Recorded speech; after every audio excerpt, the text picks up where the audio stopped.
Hello friends, welcome back to our YouTube channel the exam mirror. दोस्तों, आज हम लोग ट्रांसफार्मर से संबंधित कुछ बहुत ही महत्वपूर्ण प्रश्न देखेंगे। ये हूबहू वही प्रश्न हैं जो आपके विभिन्न प्रकार के जेईई एग्जाम में पूछे गए हैं।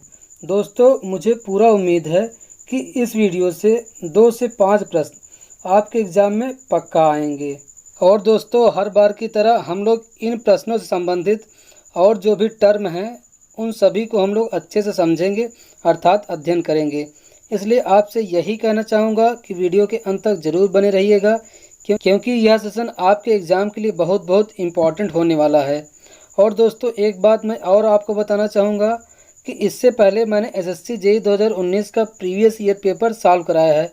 अगर आपने वह वीडियो नहीं देखा है तो उसका लिंक मैं डिस्क्रिप्शन बॉक्स में प्रोवाइड कर दे रहा हूँ, आप वहाँ से जाकर देख सकते हैं। तो चलिए वीडियो को स्टार्ट करते हैं और देखते हैं आज का पहला क्वेश्चन। म्यूचुअल इंडक्शन का सिद्धांत निम्न से किस मशीन में प्रयोग होता है? तो दोस्तों, म्यूचुअल इंडक्शन का सिद्धांत हम लोग ट्रांसफार्मर में प्रयोग करते हैं, इसलिए यहाँ पे आपका ऑप्शन नंबर 3 क्या हो जाएगा? राइट हो जाएगा। तो चलिए दोस्तों, थोड़ा हम लोग समझते हैं कि क्या होता है म्यूचुअल इंडक्शन का सिद्धांत, या हम लोग कह सकते हैं कि म्यूचुअल इंड्यूस्ड ईएमएफ क्या होता है। तो दोस्तों, हम लोग जानते हैं कि इंड्यूस्ड ईएमएफ आपका 2 प्रकार का होता है। पहला होता है स्टैटिकली इंड्यूस्ड ईएमएफ, दूसरा होता है डायनेमिकली इंड्यूस्ड ईएमएफ होता है। इसी प्रकार जो आपका स्टैटिकली इंड्यूस्ड ईएमएफ होता है वो भी 2 प्रकार के होता है। एक आपका होता है सेल्फ इंड्यूस्ड ईएमएफ, दूसरा होता है म्यूचुअल इंड्यूस्ड ईएमएफ। तो चलिए अब हम लोग एक एक टर्म को अच्छे से समझते हैं और सबसे पहले हम लोग देखते हैं कि स्टैटिकली इंड्यूस्ड ईएमएफ क्या होता है। तो अगर हम लोग स्टैटिकली इंड्यूस्ड ईएमएफ की बात करते हैं तो हम लोग कह सकते हैं if there is no any relative motion between flux and coil then the induced EMF is called statically induced EMF. अर्थात यदि फ्लक्स और कॉइल के बीच कोई सापेक्ष गति नहीं होती है तो इस प्रकार का जो ईएमएफ इंड्यूस्ड होता है उसे हम लोग स्टैटिकली इंड्यूस्ड ईएमएफ कहते हैं। हम लोग ट्रांसफार्मर के केस में देख सकते हैं कि इसमें कोई रोटेटिंग पार्ट्स नहीं होता है, अर्थात फ्लक्स और कॉइल के बीच कोई सापेक्ष गति नहीं होती है, इसलिए इसमें स्टैटिकली इंड्यूस्ड ईएमएफ जनरेट होता है। इसी प्रकार अगर हम लोग डायनेमिकली इंड्यूस्ड ईएमएफ की बात करेंगे तो हम लोग कह सकते हैं if there is relative motion between magnetic flux and coil then the induced EMF is called dynamically induced EMF. अर्थात यदि मैग्नेटिक फ्लक्स और कॉइल के बीच सापेक्ष गति के कारण जो ईएमएफ इंड्यूस्ड होता है उसे हम लोग डायनेमिकली इंड्यूस्ड ईएमएफ कहते हैं। हम लोग जनरेटर के केस में देख सकते हैं कि इसमें रोटेटिंग पार्ट्स होते हैं, अर्थात मैग्नेटिक फ्लक्स और कॉइल के बीच रिलेटिव मोशन होता है, इसलिए इसमें डायनेमिकली इंड्यूस्ड ईएमएफ जनरेट होता है। अब चलिए हम लोग बात करते हैं types of statically induced EMF. तो अभी हम लोगों ने देखा कि ये कितने प्रकार के होते हैं? 2 प्रकार के होते हैं। एक आपका होता है सेल्फ इंड्यूस्ड ईएमएफ, दूसरा क्या होता है? Mutual induced EMF. तो इसमें आपका पहला क्या है? Self induced EMF. तो अगर हम लोग इसकी बात करते हैं तो हम लोग कह सकते हैं कि the EMF induced in a coil due to its own current change is called self induced EMF. अर्थात अपने स्वयं के कुंडली में करंट में परिवर्तन के कारण जो ईएमएफ इंड्यूस्ड होता है उसे हम लोग सेल्फ इंड्यूस्ड ईएमएफ कहते हैं। इसी प्रकार अगर हम लोग म्यूचुअल इंड्यूस्ड ईएमएफ की बात करेंगे तो हम लोग कह सकते हैं the EMF induced in a coil due to change of flux और current in the neighbouring coil is called mutual induced EMF.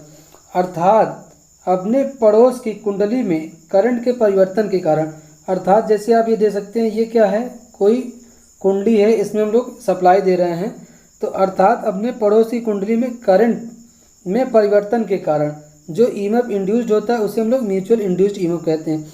अर्थात इस कुंडली के कारण जो ईएमएफ इस कुंडली में इंड्यूस्ड होता है उसे ही हम लोग क्या कहते हैं? म्यूचुअल इंड्यूस्ड ईएमएफ कहते हैं। तो दोस्तों, ये हो गया कि इंड्यूस्ड ईएमएफ क्या होता है और कितने प्रकार का होता है। अब आइए इसमें हम लोग देखते हैं थोड़ा सा। देखिए, अभी हम लोग ने बात किया ये 2 प्रकार के होते हैं। पहला क्या था आपका? डायनेमिकली इंड्यूस्ड ईएमएफ, दूसरा क्या था? Statically induced EMF. अगर हम लोग एग्जाम्पल में देखे थे तो हम लोग क्या कह सकते थे? जैसे आपका जनरेटर हो गए, एसी या डीसी जनरेटर हो गए, इंडक्शन मोटर हो गए, आदि चीज़ों में डायनेमिकली इंड्यूस्ड ईएमएफ होता है। इसी प्रकार स्टैटिकली की हम लोग ने बात किया था, क्या देखा था, ट्रांसफार्मर के केस में अगर हम लोग डायनेमिकली इंड्यूस्ड ईएमएफ के लिए ई का मान लिखते हैं तो हम लोग लिख सकते हैं ई बराबर B L V sine theta. इसी प्रकार हम लोग स्टैटिकली के लिए क्या लिख सकते हैं, ई बराबर आपका क्या होता है minus N D phi upon D T होता है, जहाँ पे जो आपका माइनस आया है वो लेंज लॉ के अनुसार आया है। तो ठीक, ये हो गया पहला क्वेश्चन। अब चलिए हम लोग देखते हैं next question. Transformer work on the principle of, अर्थात ट्रांसफार्मर किस सिद्धांत पे कार्य करता है। तो देखिए यहाँ पे आपका ऑप्शन नंबर 2 सेकंड अर्थात राइट हो जाएगा, Faraday's laws of electromagnetic induction. तो देखिए ये क्या है आपका फैराडे का इलेक्ट्रोमैग्नेटिक लॉ ऑफ इंडक्शन है। ठीक, तो इसके अनुसार इन्होंने बेसिकली 2 नियम दिए, एक नियम दिया आपका फर्स्ट लॉ कहलाया, दूसरा क्या है आपका सेकंड लॉ है। तो हम लोग अगर फर्स्ट लॉ की बात करते हैं, when a conductor is placed in A varying magnetic field EMF induces and this EMF is called an induced EMF, and if the conductor is closed circuit then the induced current flows through it। अर्थात जब हम लोग conductor को किसी varying magnetic field में रखते हैं तो उसमें एक प्रकार का EMF इंड्यूस्ड होता है और इसे ही हम लोग क्या कहते हैं इंड्यूस्ड EMF कहते हैं। अब यदि आपका सर्किट क्लोज्ड होगा तो उसमें एक करंट फ्लो होगी जिसे हम लोग इंड्यूस्ड करंट कहते हैं। इसी प्रकार जो सेकेंड लॉ उन्होंने बताया अर्थात दिया the magnitude of induced EMF is equal to the rate of change of flux linkage, अर्थात जो इंड्यूस्ड EMF जनरेट होता है वो फ्लक्स परिवर्तन दर के बराबर होता है, अर्थात ई बराबर क्या होता है minus N D phi by D T होता है। ठीक, ये आपका माइनस होता है जो कि लेंज लॉ से आया है। तो ठीक, ये था ट्रांसफार्मर आपका किस सिद्धांत पे कार्य करता है, basically Faraday's laws of electromagnetic induction. Transformer की कोर निम्न में से क्या कम करने के लिए लैमिनेट की जाती है। तो दोस्तों हम लोग ईडी करंट लॉस को कम करने के लिए कोर को लैमिनेट करते हैं। तो यहाँ पे जो आपका ऑप्शन नंबर 3 क्या हो जाएगा, राइट हो जाएगा। दोस्तों इसी प्रकार हम लोग हिस्टैरिसीस लॉस को कम करने के लिए सिलिकॉन स्टील का प्रयोग करते हैं, अर्थात जो कोर होती है उसको हम लोग किससे बनाते हैं, सिलिकॉन स्टील का प्रयोग करते हैं, उसी से बनाते हैं सिलिकॉन स्टील। अब दोस्तों हम लोग सिलिकॉन स्टील का ही प्रयोग क्यों करते हैं, क्योंकि इसका हिस्टैरिसीस कोएफिशिएंट का मान बहुत कम होता है, लगभग हम लोग कह सकते हैं कि 1.91 के करीब होता है और इसकी जो परमिबिलिटी होती है वो होती है हाई होती है और इसका रिलेक्टेंस का मान क्या होता है, लो होता है। दोस्तों यहाँ पे आप लोग फिगर में देख भी सकते हैं कि जो ट्रांसफार्मर का कोर कुछ इस प्रकार होता है। ठीक, ये जो है क्या है, ट्रांसफार्मर का कोर है जो कि पतली पतली पत्तियों से मिलकर बना हुआ है। देख रहे हैं ये सब क्या है, पत्तियां हैं जो कि पतली पतली हैं, इन्हीं पतली पतली पत्तियों से मिलकर बना है जिसकी सहायता से हम लोग आयरन लॉस को कम करते हैं। Next question, the thickness of transformer core lamination is, अर्थात जो ट्रांसफार्मर कोर होती है उसके लैमिनेशन की थिकनेस कितनी होती है। तो यहाँ पे जो आपका ऑप्शन नंबर 1 है वो क्या हो जाएगा, राइट हो जाएगा, 0.35 mm टू 0.5 mm हो जाएगा। ठीक, next question, primary winding of a transformer is, तो जो ट्रांसफार्मर होता है उसकी प्राइमरी वाइंडिंग क्या होती है। तो दोस्तों जिस तरफ हमारा सप्लाई कनेक्ट होता है उसी को हम लोग प्राइमरी वाइंडिंग मानते हैं। दोस्तों यहाँ पे एक चीज़ और जानना जरूरी है कि जिस साइड हमारा सप्लाई जुड़ा होता है उसे हम लोग प्राइमरी वाइंडिंग कहते हैं और जिस साइड आपका लोड जुड़ा होता है उसे हम लोग सेकेंडरी वाइंडिंग कहते हैं। दोस्तों ट्रांसफार्मर में कोई फिक्स नहीं होता है कि यही साइड प्राइमरी होगी कि यही साइड सेकेंडरी होगी। हम लोग जिस साइड में सप्लाई जोड़ देते हैं वही आपकी प्राइमरी वाइंडिंग कहलाती है और जिस साइड हम लोग लोड लगा देते हैं वो क्या हो जाता है, आपका सेकेंडरी वाइंडिंग होता है। अर्थात हम लोग किसी भी साइड को प्राइमरी या सेकेंडरी ले सकते हैं according to supply voltage source और लोड। नेक्स्ट क्वेश्चन, सभी ऑपरेटिंग परिस्थितियों में एक ट्रांसफार्मर में निम्नलिखित नुकसान शून्य होता है। तो दोस्तों ट्रांसफार्मर एक ऐसी स्टैटिक मशीन होती है जिसमें कोई भी रोटेटिंग पार्ट नहीं होता है। इसलिए इसमें जो फ्रिक्शन लॉस होता है उसका मान क्या होता है, शून्य होता है, अर्थात 0 होता है। और हम लोगों ने अभी पीछे देखा भी, इसमें एडी करंट लॉस होता है, हिस्टैरिसीस लॉस होता है, और इन्हीं का दोनों का योगफल क्या कहलाता है, आपका आयरन लॉस होता है। ठीक, next question, eddy current loss in the transformer are, अर्थात ट्रांसफार्मर में एडी करंट लॉस किसके प्रोपोर्शनल होता है। तो यहाँ पे जो आपका चौथा ऑप्शन है वो क्या हो जाएगा, राइट हो जाएगा। तो यहाँ पे हम लोग देख सकते हैं ये क्या है, आपका एडी करंट लॉस है, ये है हिस्टैरिसीस लॉस है, और यहाँ पे हम लोग देख रहे हैं ये क्या है, दोनों का जो सम होता है वो क्या कहलाता है, आयरन लॉस कहलाता है। तो एडी करंट लॉस में अगर हम लोग देखते हैं, इसका जो फार्मूला है B square max F square T square V into कहते हैं वी, और ये क्या हो जाएगा, वाट हो जाएगा। ठीक, तो यहाँ पे जो बी स्क्वायर है ये क्या है, आपका मैक्सिमम फ्लक्स डेंसिटी है, एफ क्या है, आपका फ्रीक्वेंसी है जो कि क्वेश्चन में आपका पूछा गया है, टी क्या है, थिकनेस ऑफ कोर है, वी क्या है, वॉल्यूम ऑफ मटेरियल है। इसी प्रकार आप लोग हिस्टैरिसीस लॉस में भी देख सकते हैं, वही सारी चीज़ें हैं, बस यहाँ पे जो ईटा है वो क्या है, आपका एक कांस्टेंट है, एक स्थिरांक है। ठीक, तो ये हो गया एडी करंट लॉस और किस पे डिपेंड करता है। नेक्स्ट क्वेश्चन, किसी स्टेप डाउन ट्रांसफार्मर में परिवर्तन अनुपात के का मान क्या होता है, अर्थात ट्रांसफॉर्मेशन रेशियो का मान क्या होता है। तो दोस्तों स्टेप डाउन के लिए ट्रांसफॉर्मेशन रेशियो का मान हमेशा क्या होता है, 1 से कम होता है। ठीक, और स्टेप अप के लिए क्या होता है, के से क्या होता है, के का मान 1 से ग्रेटर होता है। तो दोस्तों हम लोग जानते हैं कि ट्रांसफॉर्मेशन रेशियो के बराबर क्या होता है, V2 upon V1 is equal to N2 upon N1 is equal to I1 upon I2 होता है। ठीक, अब दोस्तों अगर हम लोग मानते हैं कि आपका स्टेप डाउन ट्रांसफार्मर है, ये क्वेश्चन में दिया है, अगर हम लोग मान लेते हैं कि जो स्टेप डाउन का जो प्राइमरी साइड है उस पे मान लीजिए क्या है, आपके 1000 टर्न है, और जो सेकेंडरी है उधर क्या है, 500 टर्न है। ये आपका एक प्रकार का स्टेप डाउन ट्रांसफार्मर है, इसलिए जो आपका सेकेंडरी होगा उसमें जो टर्न होंगे हमेशा कम होगा, और जो वोल्टेज का मान होगा वो भी कम होगा, और जो करंट का मान हो जाएगा वो क्या हो जाएगा, अधिक हो जाएगा। अगर मान लीजिए इधर अगर 66 किलो वोल्ट है तो इधर 33 किलो वोल्ट हो जाएगा। अगर मोटा मोटा हम लोग मान लेते हैं इधर 100 एम्पियर करंट है तो इधर क्या हो जाएगा, 200 हो जाएगा। अर्थात टर्न और वोल्टेज की संख्या घट रही है, और जो करंट का मान है वो क्या हो रहा है, बढ़ रहा है, और वोल्टेज का मान क्या हो रहा है, घट रहा है। तो दोस्तों अगर हम लोग के का मान निकालते हैं, मान लीजिए हम लोग ले लेते हैं टर्न की संख्या ले लेते हैं, तो हम लोग रखते हैं क्या, N2 अपॉन N1, तो आपका N2 क्या है, 500 है, और आपका जो N1 है वो क्या है, आपका 1000 है। तो यहाँ से आप देख सकते हैं आपका ये मान कितना आ जाएगा, 0.5 हो जाएगा। ठीक, तो यहाँ से हम लोग देख सकते हैं कि जो के का मान है वो क्या है, हमेशा 1 से कम है। किसी ट्रांसफार्मर में फुल लोड कॉपर लॉस और आयरन लॉस क्रमशः 2500 वाट और 1500 वाट हैं, तो हाफ लोड पे कॉपर लॉस और आयरन लॉस क्या होगी। तो दोस्तों इस क्वेश्चन का जवाब हम लोग ऑप्शन देख के बता सकते हैं, क्योंकि इस क्वेश्चन में आयरन लॉस का मान कितना दिया आपको, 1500 वाट दिया है, और हम लोग जानते हैं कि आयरन लॉस जो होता है आपका वो नो लोड से लेकर फुल लोड तक क्या होता है, कांस्टेंट होता है, अर्थात चेंज नहीं होता है। तो आप देख सकते हैं कि सिर्फ ऑप्शन 4 में ही आयरन लॉस का मान कितना दिया आपको, 1500 वाट दिया है, अर्थात सिर्फ इसी ऑप्शन में 1500 वाट दिया है। तो हम लोग सिर्फ ऑप्शन देख के ये बता सकते हैं कि कौन सा आंसर राइट होगा।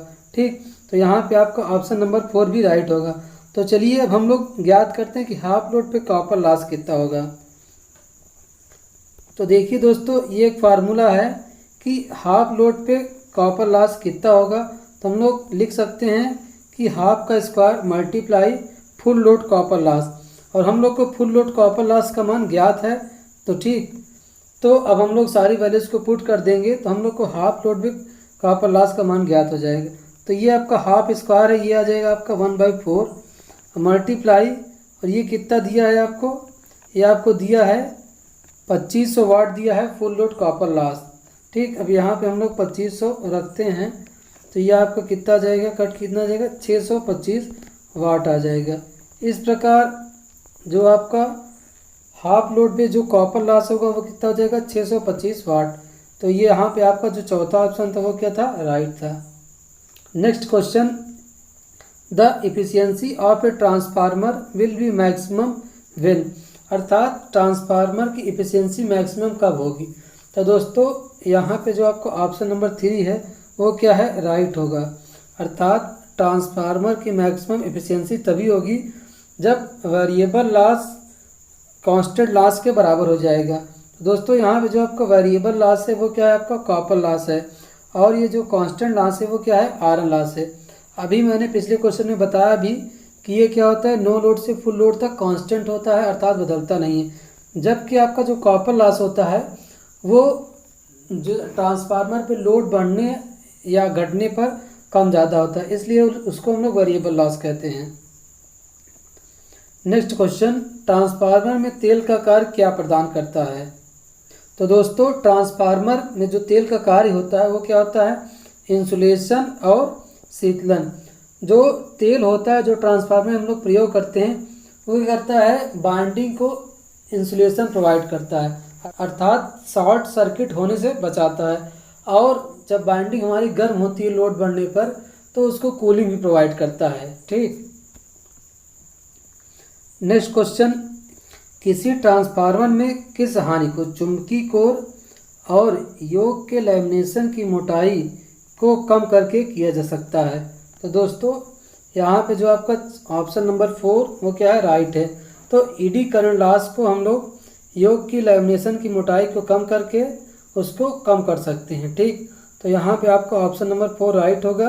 और अभी हम लोगों ने पीछे इसके बारे में डिटेल से चर्चा भी की थी। नेक्स्ट क्वेश्चन, किसी ट्रांसफार्मर में किसका पता शॉर्ट सर्किट टेस्ट द्वारा किया जाता है। तो दोस्तों हम लोग शॉर्ट सर्किट टेस्ट क्या करते हैं, कॉपर लॉस को ज्ञात करने के लिए हम लोग शॉर्ट सर्किट टेस्ट करते हैं।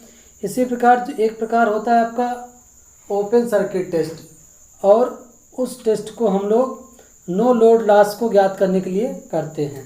ठीक, नेक्स्ट क्वेश्चन, बुखोल्ज रिले का उपयोग किसकी सुरक्षा के लिए किया जाता है। तो दोस्तों हम लोग बुखोल्ज रिले का प्रयोग ट्रांसफार्मर की सुरक्षा के लिए किया जाता है। तो दोस्तों जो बुखोल्ज रिले होता है वो एक प्रकार का गैस एक्चुएटेड थर्मल रिले होता है। तो आप लोग फिगर में देख सकते हैं, ये जो आपका दिख रहा है ये क्या है, आपका बुखोल्ज रिले है। ये बेसिकली जो आपका ट्रांसफार्मर का जो मेन टैंक होता है और जो कंजर्वेटर होता है उसी के बीच में एक पाइप के थ्रू कनेक्ट होता है।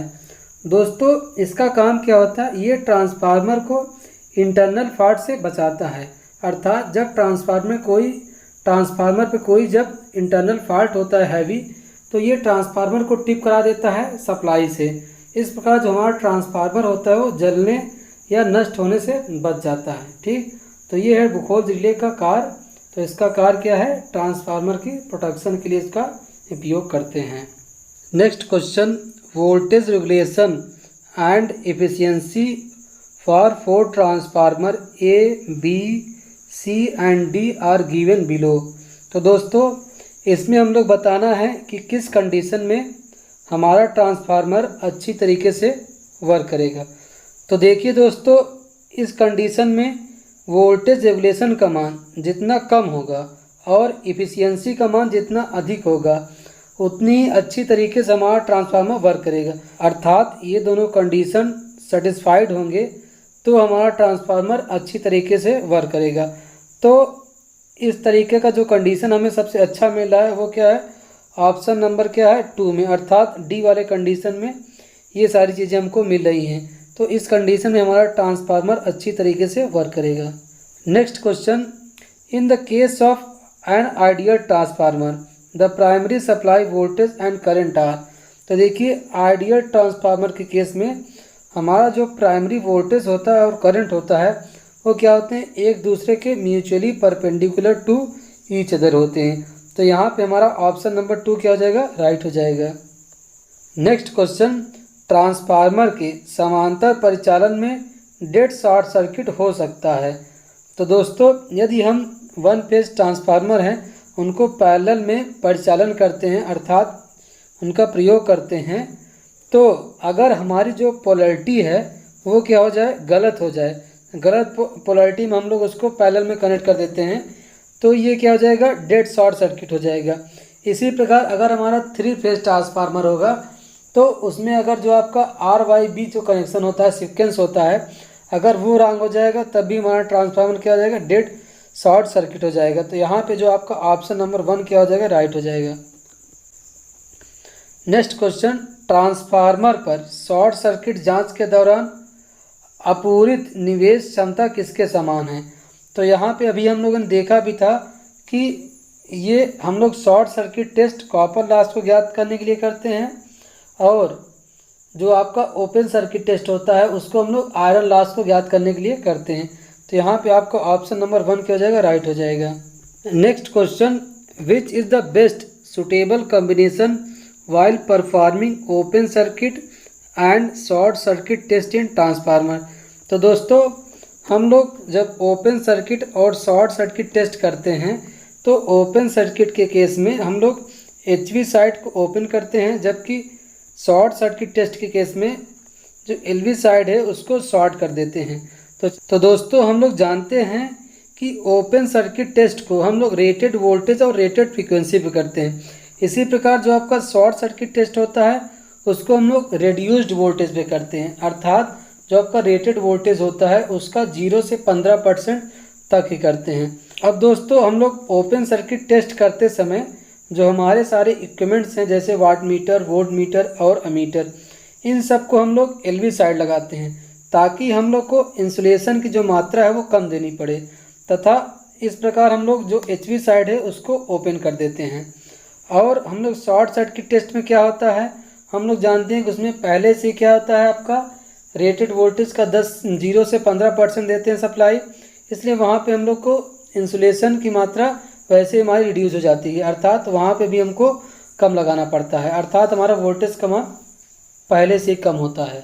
तो इस प्रकार हम लोग ओपन सर्किट टेस्ट करते समय अपने सारे इक्विपमेंट्स लो वोल्टेज साइड लगाते हैं और शॉर्ट सर्किट टेस्ट करते समय अपने सारे इक्विपमेंट्स हाई वोल्टेज साइड ही लगाते हैं। ठीक। नेक्स्ट क्वेश्चन, एक ट्रांसफार्मर में फुल लोड कॉपर लॉस और आयरन लॉस क्रमशः क्या दिया है, 1000 वाट एंड 500 वाट। तो हाफ लोड पर दोनों हानियाँ कितनी होगी। तो दोस्तों यहाँ पे भी हम लोग ऑप्शन को देख के बता सकते हैं कौन सा आंसर राइट होगा, क्योंकि जो आपका आयरन लॉस होता है वो नो लोड से लेकर फुल लोड तक कांस्टेंट होता है और अर्थात हमारा जो आयरन लॉस है वो उतना ही बना रहेगा। तो यहाँ पे आप लोग ऑप्शन 4 देख रहे हैं, इसमें आपका जो है 500 वाट दिया है, तो इसलिए ये क्या हो जाएगा, राइट हो जाएगा। अगर अब हम लोग फार्मूले की सहायता से कॉपर लॉस निकालना चाहें तो हम लोग जानते हैं कि हाफ लोड कॉपर लॉस बराबर क्या होता है, 1/2 का होल स्क्वायर होता है multiply full load copper loss. तो हम लोग को फुल लोड कॉपर लॉस कितना दिया है, आपको 1000 वाट दिया है। ठीक। अब देखिए, अब हम लोग इसको भाग देते हैं अर्थात सॉल्व करते हैं, तो ये आपका आ जाता है कितना, 250 वाट आ जाता है। तो यहाँ पे जो आपको ऑप्शन नंबर 4 क्या हो जाएगा, राइट हो जाएगा। नेक्स्ट क्वेश्चन, एक ट्रांसफार्मर का फेरा अनुपात अर्थात टर्न रेशियो 2:1 है यदि प्राथमिक शक्ति अर्थात प्राइमरी पावर इनपुट 100 हर्ट्ज पर P किलोवाट है तो ट्रांसफार्मर की आउटपुट कितनी होगी। तो दोस्तों हम लोग जानते हैं कि एक ट्रांसफार्मर में जो आपका जो फ्रीक्वेंसी होता है वो कभी चेंज नहीं होता है और जो आपका पावर होता है वो भी चेंज नहीं होता है, सिर्फ आपका वोल्टेज और करंट चेंज होता है। आपका वोल्टेज अगर कम रहेगा तो ज़्यादा हो जाएगा, इसी प्रकार आपका करंट क्या रहेगा, ज़्यादा रहेगा तो क्या हो जाएगा, कम हो जाएगा।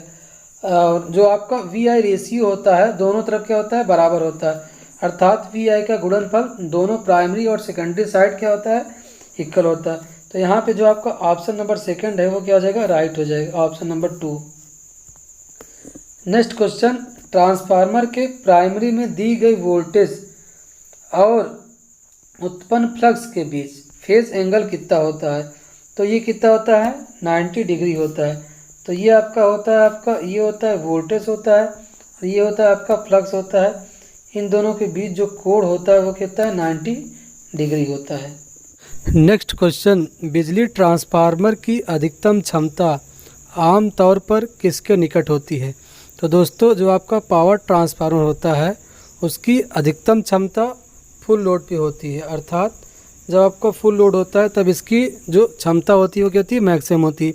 इसी प्रकार जो आपका डिस्ट्रीब्यूशन ट्रांसफार्मर होता है उसकी मैक्सिमम एफिशिएंसी किस पे होती है, हाफ लोड पे होती है।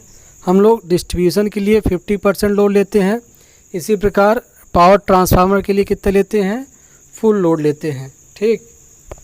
Next question, 3 phase 4 wire system में इलेक्ट्रिक सप्लाई करने हेतु 3 फेज ट्रांसफार्मर का कनेक्शन कैसा होगा? तो दोस्तों, इस प्रकार का संयोजन हम लोग बेसिकली डिस्ट्रीब्यूशन ट्रांसफार्मर के लिए करते हैं, क्योंकि हम लोग डिस्ट्रीब्यूशन ट्रांसफार्मर का प्रयोग डोमेस्टिक सप्लाई के लिए करते हैं, और डोमेस्टिक सप्लाई में हमें एक न्यूट्रल की भी आवश्यकता होती है। तो अगर इस प्रकार का संयोजन अगर हम लोग करते हैं तो हमें स्टार में क्या हो जाएगा, 3 फेज और एक न्यूट्रल मिल जाएगा, जिससे हम लोग जो इसकी सप्लाई होगी वो हम लोग डोमेस्टिक सप्लाई के लिए यूज कर सकते हैं, क्योंकि वहाँ पे हमें न्यूट्रल की भी आवश्यकता होती है। आपने अपने घरों में देखा भी होगा कि आपके यहाँ 2 तार रहते हैं, एक क्या होता है, फेज होता है, एक न्यूट्रल होता है। जो केबल होता है उसके अंदर 2 तार होते हैं, एक फेज होता है, एक न्यूट्रल होता है। तो हम लोग उसमें क्या करते हैं, 3 फेज 4 वायर सिस्टम का प्रयोग करते हैं। तो यहाँ पे आपका ऑप्शन नंबर 4 राइट हो जाएगा। नेक्स्ट क्वेश्चन, एक ट्रांसफार्मर मैक्सिमम एफिशिएंसी पर कार्य कर रहा है। तो आपका देखिए जो आयरन लॉस है वो क्या दिया है, 100 वाट दिया है। तो इसमें आपको फाइंड करना है क्या, कि कॉपर लॉस कितना होगा। तो दोस्तों, हम लोग जानते हैं कि मैक्सिमम एफिशिएंसी पर आयरन लॉस और कॉपर लॉस क्या होता है, इक्वल होता है। इसलिए आपका जितना आयरन लॉस होगा उतना ही आपका क्या हो जाएगा, कॉपर लॉस हो जाएगा, अर्थात क्या हो जाएगा, 1000 वाट हो जाएगा। तो यहाँ पे जो आपका ऑप्शन नंबर फर्स्ट क्या होगा, राइट हो जाएगा। तो दोस्तों, ये थे ट्रांसफार्मर से संबंधित कुछ महत्वपूर्ण प्रश्न। तो दोस्तों, जो आपके अगले वीडियोज आएंगे उसमें भी हम लोग इसी तरीके से महत्वपूर्ण प्रश्न देखेंगे। इसलिए दोस्तों, आपसे यही कहना चाहूँगा कि हमारे चैनल के साथ जुड़े रहिए, तथा वीडियो को लाइक करें, अपने दोस्तों के साथ शेयर करें, तथा हमारे चैनल को सब्सक्राइब करना ना भूलें।